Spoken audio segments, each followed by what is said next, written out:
This young man here is T. Roy Hawes. I guess you pronounce it Hawes, don't you? Has. Okay, T. Roy Has. He's a student at the uh, Missouri Institute of Preaching. I think that's what they call it down in Springfield, and he will graduate in the latter part of this month.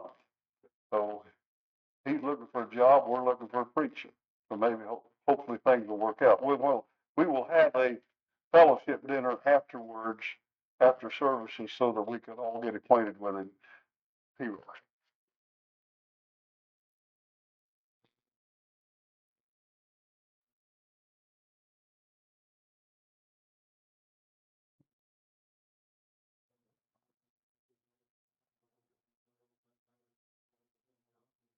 Did it work?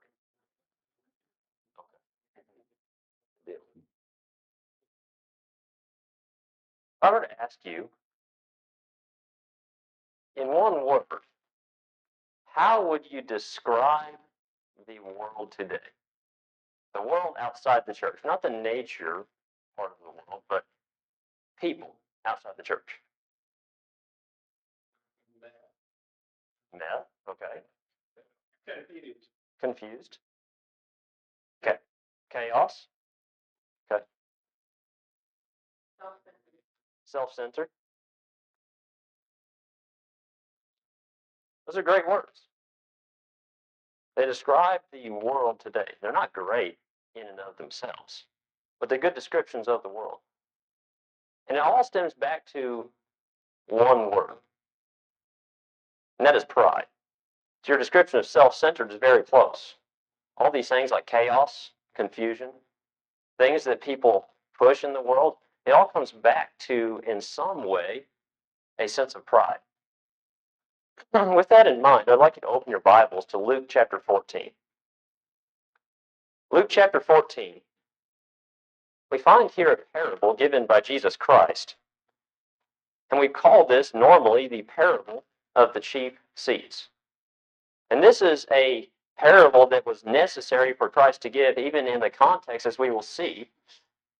And he's going to give it based on people who are being very proud. So just read this parable with me there in Luke chapter 14, verse 7 starting. It says, "So he told a parable to those who were invited when he noted how they chose the best places, saying to them, when you are invited by anyone to a wedding feast, do not sit down in the best place, lest one more honorable than you be invited by him, and he who invited you and him come and say to you, give place to this man. And then you begin with shame to take the lowest place. But when you are invited, go and sit down in the lowest place, so that when he who invited you comes, he may say to you, friend, go up higher.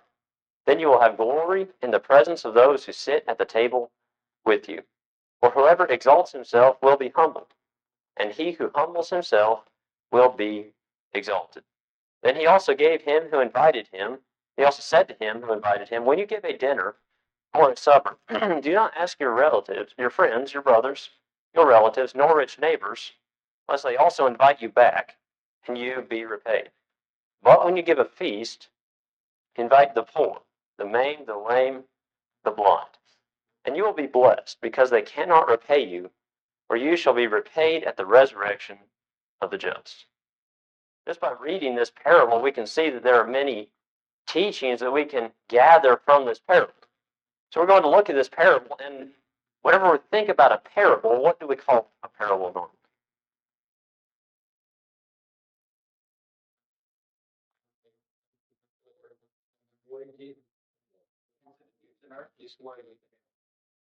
Earthly story with a heavenly meaning. That's what we call it. It's a story. It's an illustration.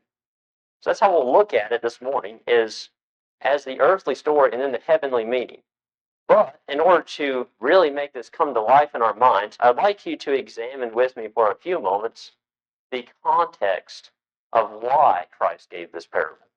So there in verse 1 of chapter 14, we find the context beginning of why this parable was given.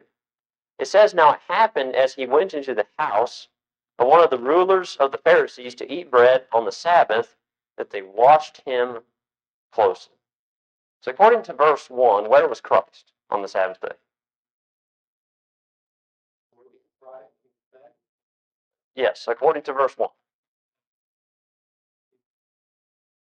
House of the Pharisee. And what is he doing in this house?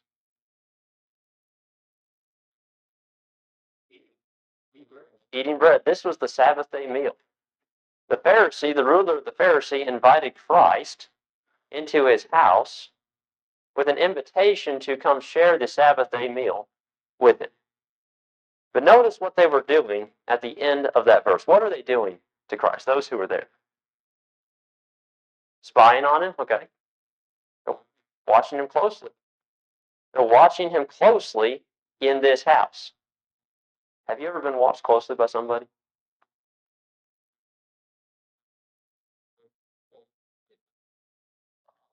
Probably. They're watching him. And are they watching him with a good intent? Why do you think they're watching him?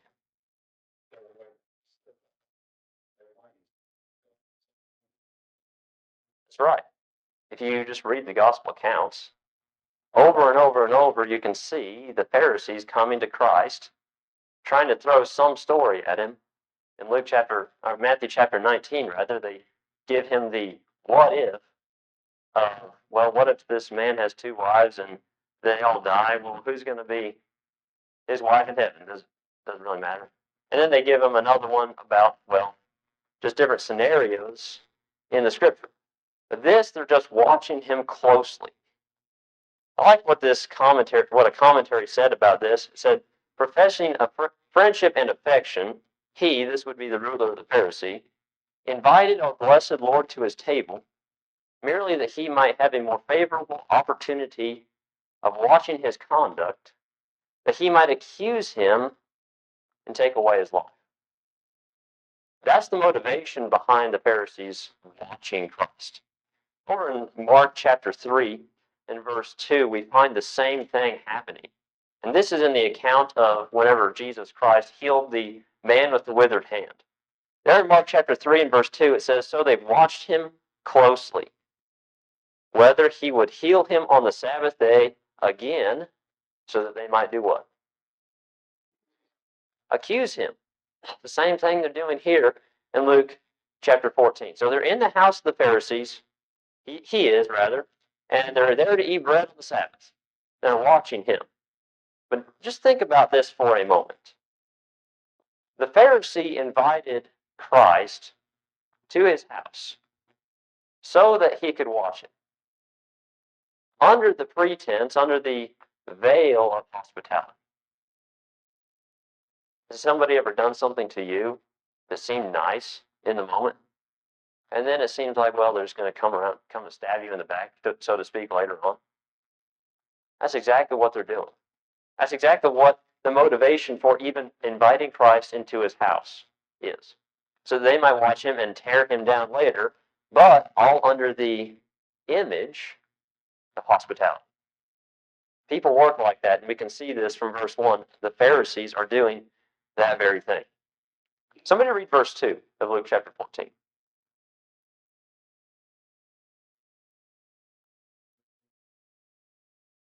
Because there was a certain man before him who had a drought. Thank you. So they're in the house of the Pharisees. Remember, that's where they're at.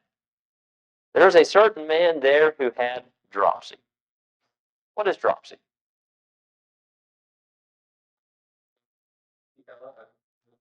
Okay.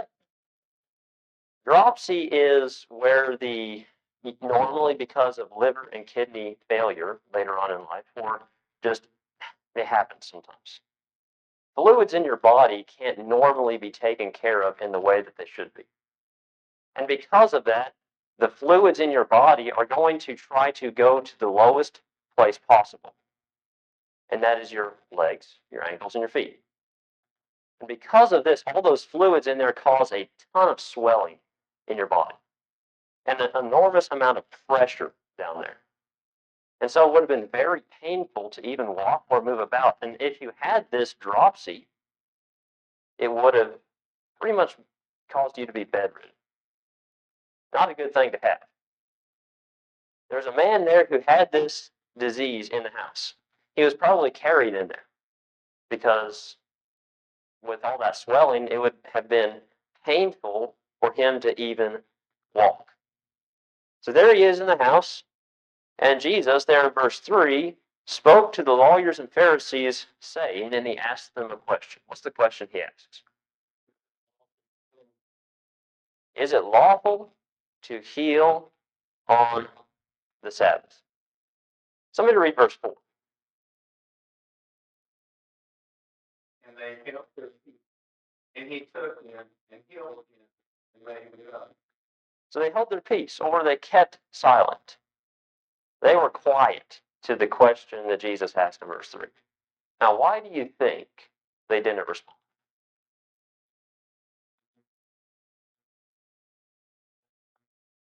They were probably trying to run through their mind how they were going to approach what Jesus did illegally. Okay, it's very possible. You could also look at verse 1. They're watching him with the intent of hurting him. And they're doing this, and they don't answer him, probably because they don't want to give him a hand to grab at all. And they just put. Right. How many times have we seen the multitudes in the scripture just amazed? But they kept silent. He healed him, and then he let him go. Here in verse 4, we find that Christ healed the man. I'd like you to think about Christ for a moment. Just think about Christ and his work. We have some of the greatest teachings in the scriptures from the words of Christ. Matthew chapters 5 through 7, we have what? The Sermon on the Mount. Sermon on the Mount. Beautiful teachings. We find the Beatitudes in there. We find in chapter 5, you're the light of the world. You're the salt of the earth. Chapter 6, we find where we're supposed to lay up for ourselves treasures in heaven. Matthew chapter 7, supposed to seek. At the end of chapter 6 also. Beautiful teachings. But some of the best and most powerful teachings of Christ were done through teaching, but also when he acted. Here in verse 4, he's teaching them a lesson. And he's teaching them by healing the man. I'd like you to think about John chapter 13 for a moment. What happened in that chapter? What was the big event that we always look at in chapter 13? And it's not cheating to look it up.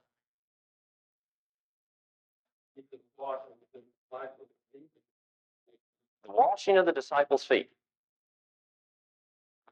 Could Jesus have just said, I am Christ, I'm the Messiah, I have authority from God. You all should be willing to wash each other's feet if the occasion arose. Could he have said that? Absolutely, he has the authority to do that. But somebody read verse 15 of John chapter 13.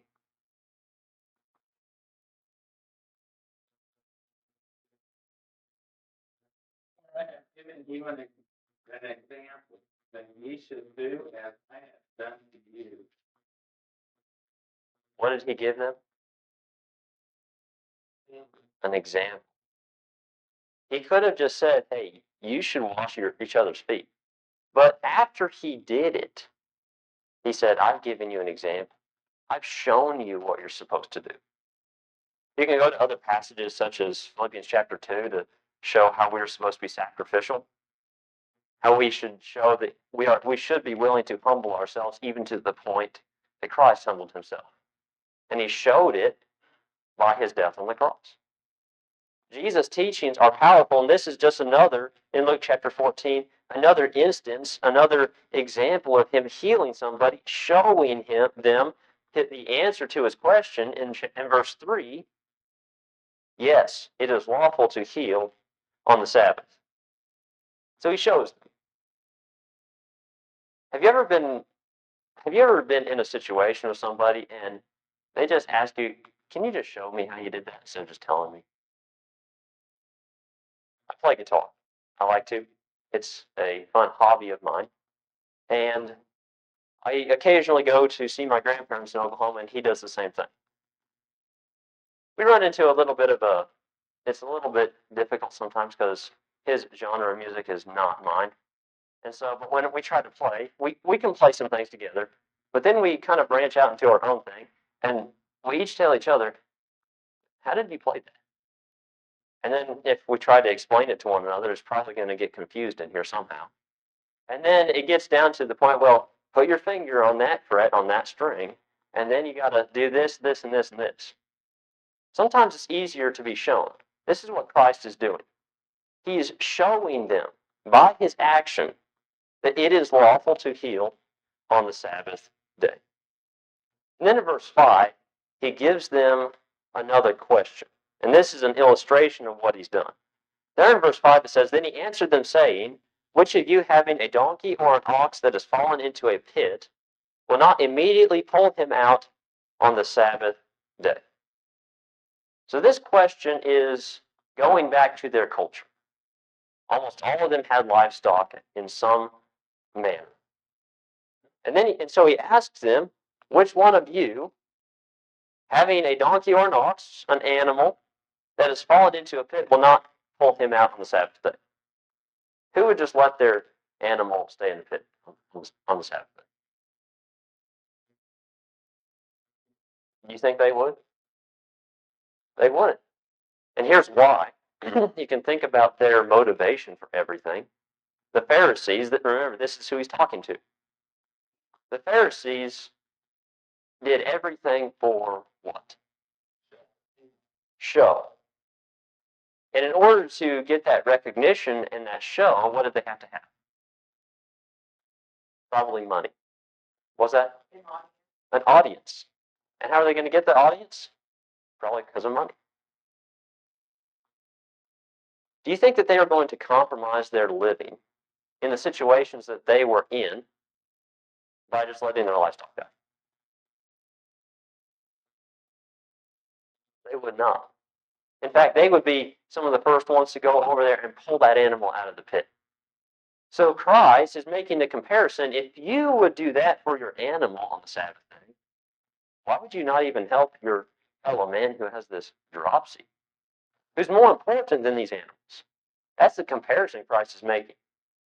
Somebody illustrated this point to me one time very, very well, and it's always stuck with me.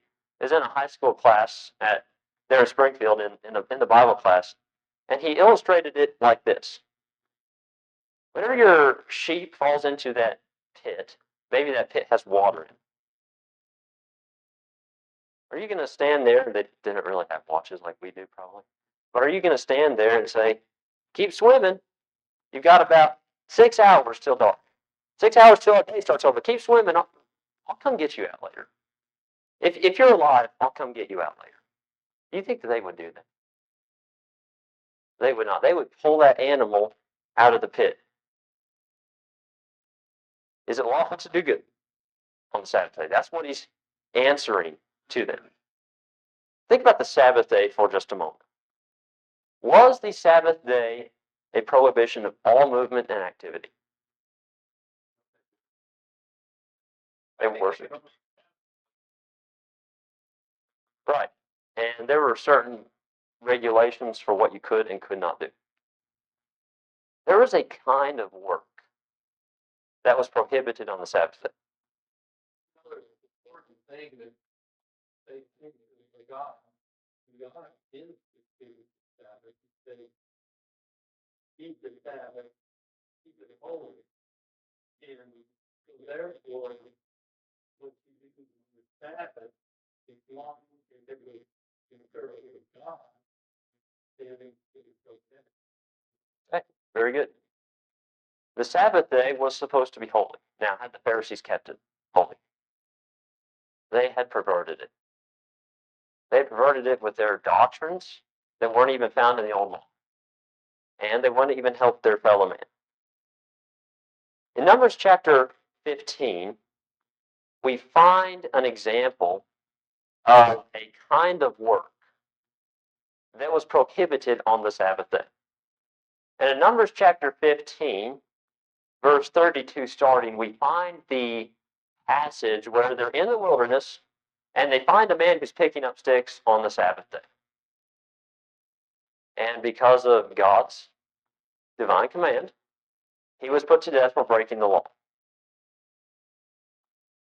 The kind of work that should have been done beforehand was prohibited. This man had not made preparation to keep the Sabbath day holy. He hadn't done preparation, prepared himself to have the things necessary to keep the Sabbath day according to the law. He profaned it by not preparing for God's day. It's a similar way we prepare for worship on Sunday. We prepare ourselves to come worship with the saints. That's what we're supposed to do, as we find in the New Testament. The kind of action that they were supposed to do was one that they were supposed to prepare to set that day aside. Now, let me ask you this. Could they have foreseen their animal falling into the pit? They couldn't have. They may have been able to take precautions against that by taking them in, but they couldn't have known that their animal was going to fall into a pit. And even in the Old Law, we can find certain exceptions made by God to the Sabbath day. So if they're going to help their animal, why not help their fellow man? And somebody read verse 6 of Luke chapter 14.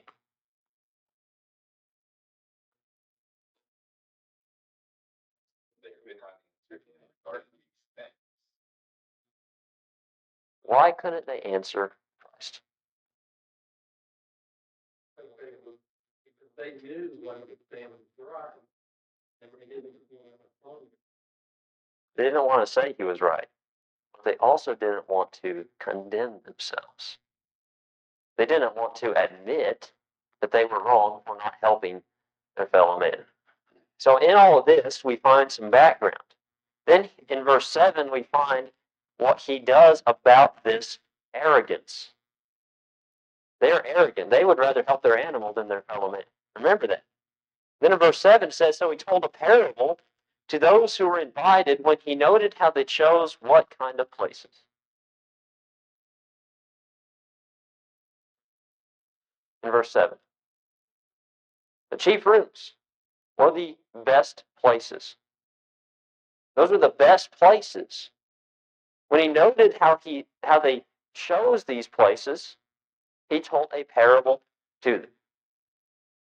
So in verse 8, he says, when you are invited by anyone to a wedding feast, do not sit down in the best place, lest one more honorable than you be invited by him.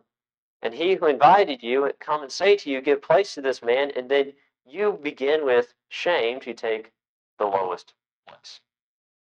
Throughout this parable, I want you to keep a theme in mind. Remember, he's just defeated them and called them out for not helping their fellow man, but rather being proud and arrogant and helping their animal instead. He's just called them out for that. Keep in mind, Christ is going to emphasize throughout this a theme of humility versus arrogance and self-exaltation. Whenever they chose the best places, in verse 8, when you're invited by anyone to wedding feast, this is where Christ gets into the earthly story part of the parable. He's giving them an illustration. He says, when you are invited by anyone to a wedding feast, do not sit down in the best place, lest one more honorable than you be invited by him, and he who invited you, and him come and say to you, give place to this man. Then you begin with shame to take the lowest place. The Pharisees, remember we said a few moments ago, what they did was for show. Whenever they went to a feast or any event, this in particular, Christ is using a wedding feast. Those were a big deal in this day. It could have gone on for weeks. When you're invited to those, Christ is saying, don't take the best place. Don't take the best seat in the house. Why, verse 9? Because somebody is probably going to come who's better than you. They are supposed to be in the seat that you're in. And then whenever you are told to move, what will you be?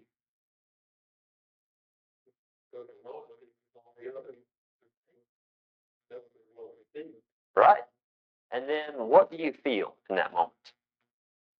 Okay. Shame, embarrassment. It's not a good feeling.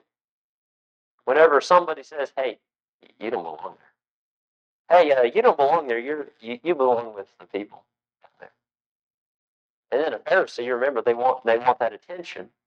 They're going to be embarrassed whenever they're told, "Hey, go sit with those other people," that they would deem probably lower than them. With shame to take the lowest place, the disgrace that will come upon you when you must move to a lower seat.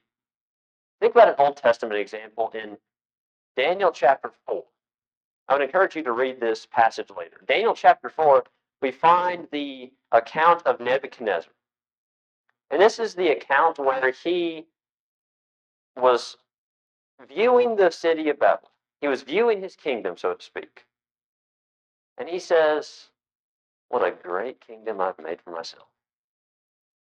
Secular history can show us, and it points to that there was a possibility for Nebuchadnezzar's name and seal put on every single brick in Babylon. He said, "Look at this city that I have built."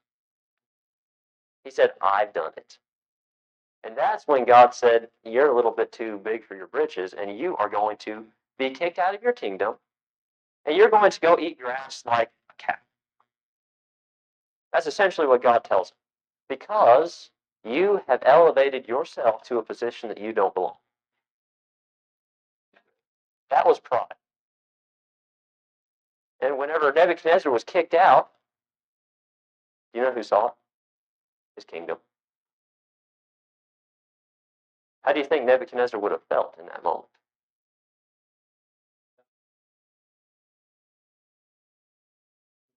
So then, I know when we realize what he's done, he's praying to God. He's pretty much moved up. And it would have been something he could have reflected on for the rest of his life. Remember that time, Nebuchadnezzar, whenever you got too big? Remember that time whenever you elevated yourself to basically the position of God? God put you in your rightful place? Christ is using a different example. And that's the same thing that he's emphasizing. Whenever you are put into your rightful place, whenever you put yourself in a place that you don't belong, you will have shame. But rather in verse 10, here's what we're supposed to do. Here's what he challenges them to do. It says, "But when you are invited, go and sit down in the lowest place, so that when he who invited you comes, he may say to you, 'Friend, go up higher.' Then you will have glory in the presence of those who sit at the table with you." So Christ is saying, instead of taking what kind of seat? The highest. Take which seat? The lowest. That's how you avoid that shame and disgrace. That's how you show that you are humble. There in verse 11, he gives this exhortation. So he says, "For whoever exalts himself will be humbled, and he who humbles himself will be exalted." Here's the scary thing about all of this. This attitude of putting ourselves in a position we don't belong. Turn over to Mark chapter 9. Mark chapter 9, here's the scary thing about all of this. It is not that far removed from the followers of Christ. In Mark chapter 9, there in verse 33, he says to these disciples, "Then he came to Capernaum, and when he was in the house, he asked them, 'What was it you disputed among yourselves on the road?' They kept silent," verse 34. They were debating who would be the greatest in the kingdom. They were debating who was going to be in the best position. They had the mentality of the world at this point. In this moment, they did. And these are the people who had been following Christ, who heard him give the Sermon on the Mount, who heard him teach about all these things that show that you're supposed to be humble as people of God. And even then, they fell into this trap. Something that we need to look out for today is make sure we don't do the same thing that Christ is calling the Pharisees out.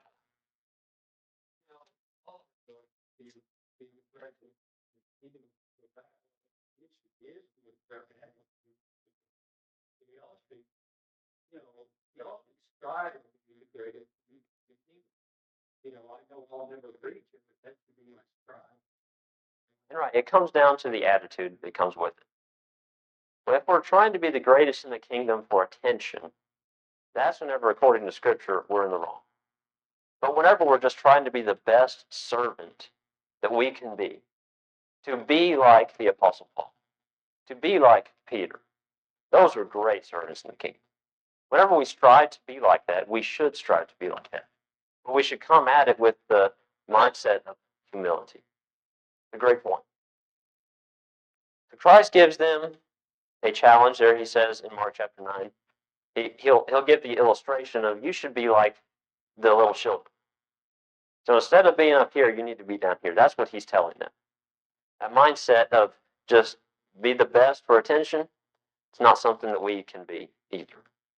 So there in verse 14, chapter 14 of Luke, verse 11 rather, he says, "For whoever exalts himself will be humbled, and he who humbles himself will be exalted." I'd like you to think about humility for just a moment.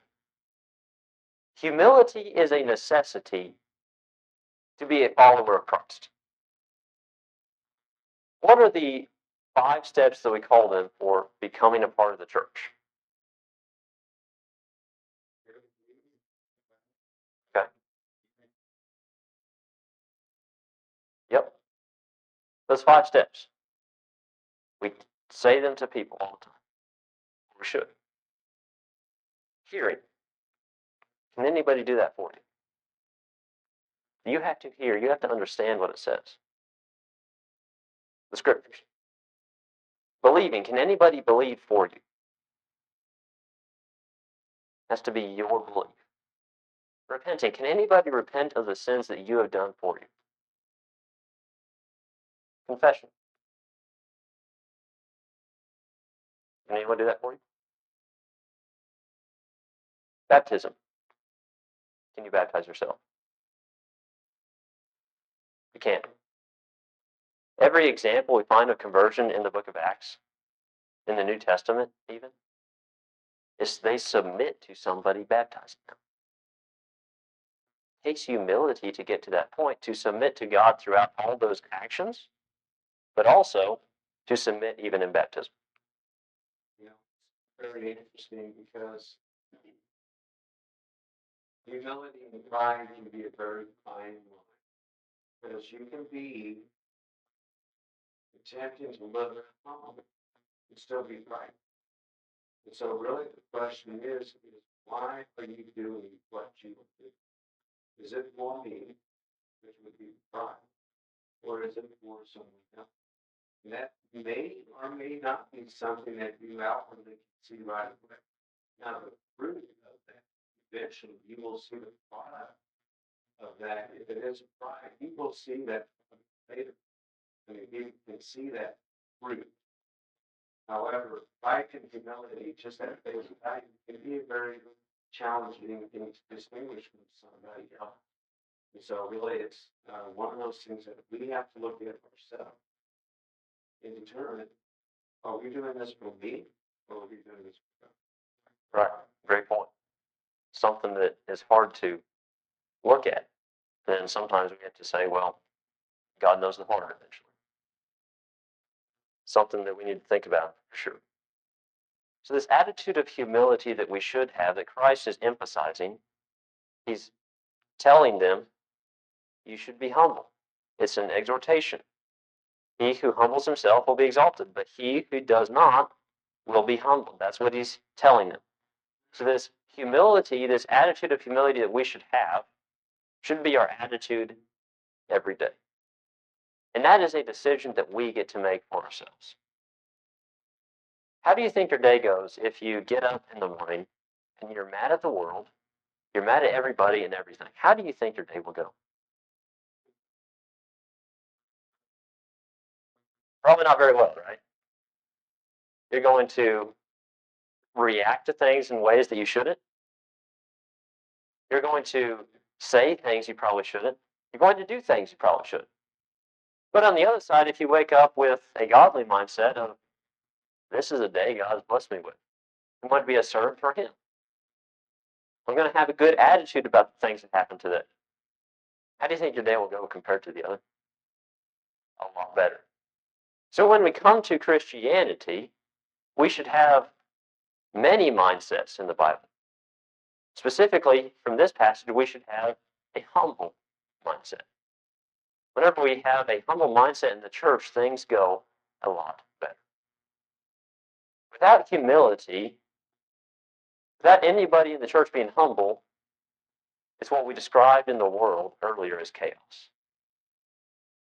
Somebody would say, well, you sat in my seat today.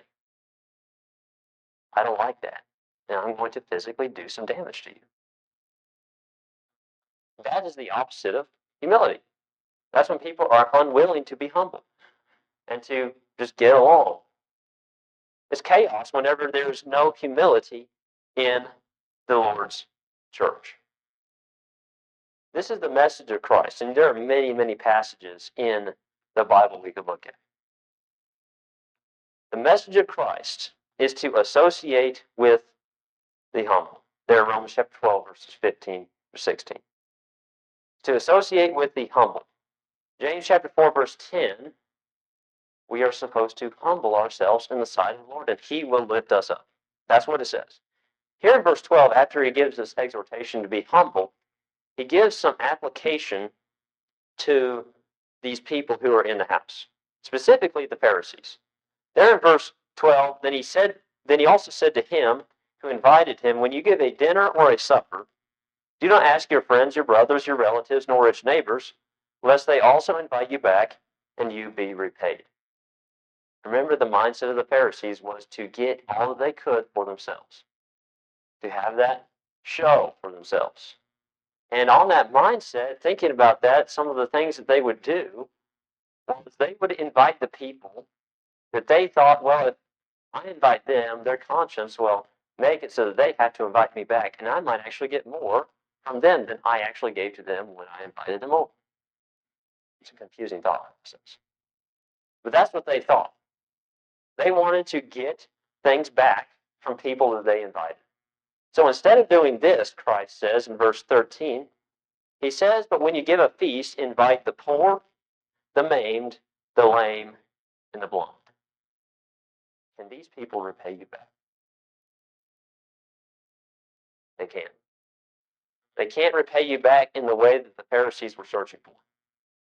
But notice what Christ says in verse 14. And you will be blessed because they cannot repay you. For you shall be repaid at what? The resurrection of the just. Have you ever asked somebody for help in the church? And asked, well, when am I getting paid?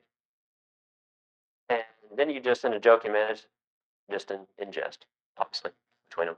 And then you say, well, stars in your crown.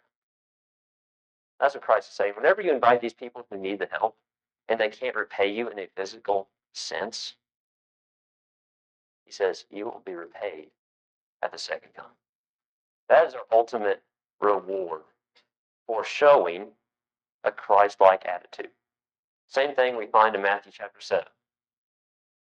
Those who do the will of the Father. Those who show this Christ-like attitude. You will be repaid. It might not be here, but you will be paid with eternity in heaven. So that's the contrast. That's how important it is in the words of Christ. In the words of Christ, humility versus pride. Take the humble road, because that is what will earn you.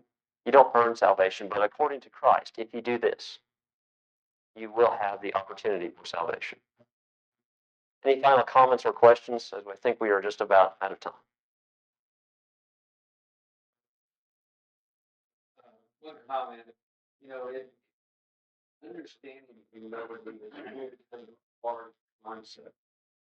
But in all reality, when you look at humility, you have to see who you compare it to. I've been in the Army 36 years. I've flown almost every rank in the military. If I compare myself to a private that just came in, I've had a lot of experience on it. it's not gonna be natural for me to show humility. However, if I'm in front of the President of the United States, who's my ultimate boss, there's a lot of humility regardless who sits in that position. And I think, when we talk about humility, we have to really look at who are we comparing ourselves to? Other people? Because, there's a lot of people out there that I compare myself to, I'm gonna be able to get it. But every time I compare myself to God, I am, there's no way I can ever be good. If that's, if you wanna know how to be humble, that's the way to do it, is comparing yourself to God. That's right. How did he show it? Philippians chapter 2, by humbling himself to the point of the cross. That's how humble we should be willing to be. Any final comment or question? Now, thank you very much for your attention and your participation this morning. Humble yourselves in the sight of